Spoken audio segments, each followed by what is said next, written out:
ഒന്ന് CDM വരെ പോകാൻ വേണ്ടി ഇറങ്ങിയതാണ്. പിന്നെ ഒരു സ്ഥലത്തേക്ക് പോകാൻ ഇറങ്ങിക്കഴിഞ്ഞാൽ അവിടേക്ക് മാത്രമായിട്ട് പോകുന്ന ശീലം പണ്ടേ ഇല്ല. തിരിച്ചിരുമ്പോഴേക്കിന് ഷോപ്പെല്ലാം അടച്ചു കഴിഞ്ഞാൽ പാല് വാങ്ങിക്കാൻ പറ്റില്ലല്ലോ എന്ന് കരുതിയിട്ട് പോകുമ്പോൾ തന്നെ പാല് വാങ്ങിച്ചിട്ടാണ് പോയത്. അതുകൊണ്ടിരിക്കുമ്പോൾ അക്ക പറഞ്ഞേ എന്തെങ്കിലും വാങ്ങാം, സ്നാക്സ് എന്തെങ്കിലും വാങ്ങിക്കാം, അതാവുമ്പോൾ കഴിച്ചുകൊണ്ട് നടക്കാമല്ലോ, അപ്പോൾ ബോറടിക്കില്ല എന്ന് പറഞ്ഞു. 5 മിനിറ്റ് മുന്നേ ഞാനൊരു മഞ്ച് വാങ്ങിയപ്പോൾ എനിക്ക് വേണ്ട, ഞാൻ ഷുഗർ കട്ടാന്നും പറഞ്ഞ് ഡിമാൻഡിട്ട് നിന്ന ആളാണ്. ആ ചെറിയ ഷോപ്പിൽ ഒരു കോക്കനട്ട് ക്യാൻഡി കണ്ടപ്പോൾ എനിക്കത് വേണം എന്ന് പറഞ്ഞ് വാശി പിടിക്കാൻ തുടങ്ങി. ഇപ്പം എവിടെ പോയി ഷുഗർ കട്ട് എന്ന് വെച്ചപ്പോൾ ചിരിച്ചോണ്ട് അതെടുത്ത് വായിലിട്ടു. സത്യം പറഞ്ഞത് കണ്ടപ്പോൾ എനിക്ക് എന്നെ തന്നെ ഓർമ്മ വന്നു. ഞാനും ഇങ്ങനെയാണ്, ഷുഗർ കട്ടാണെന്ന് പറഞ്ഞ് രാവിലെ മുതൽ വൈകുന്നേരം വരെ ഷുഗറുള്ള ഒന്നും കഴിക്കാതിരിക്കും.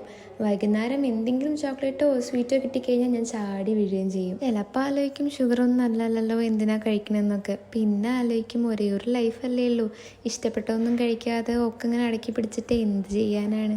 അങ്ങനെ ഓരോരോ തോന്നലുകൾ. പോയ കാര്യമൊക്കെ വേഗം തന്നെ തീർന്നു. തിരിച്ചു വരുന്ന വഴിക്ക് ഇങ്ങനെ മുല്ലപ്പൂ കണ്ടപ്പോൾ അക്കയ്ക്ക് അത് വാങ്ങിച്ചാലോ എന്നൊരാഗ്രഹം. കുറച്ച് മുല്ലത്തിപ്പോൾ തിരിച്ച് വീണ്ടും പോയോ എന്ന് നോക്കി, പക്ഷേ വിചാരിച്ച പൂ അവിടെ ഇല്ല എന്ന് പറഞ്ഞിട്ട് അതേപോലെ തിരിച്ചു പോന്നു. അപ്പോൾ അത്രയുള്ള വീഡിയോ ഇഷ്ടപ്പെട്ടാൽ ലൈക്ക് ചെയ്യുക, സബ്സ്ക്രൈബ് ചെയ്യുക. നെക്സ്റ്റ് വീഡിയോയിൽ കാണാം.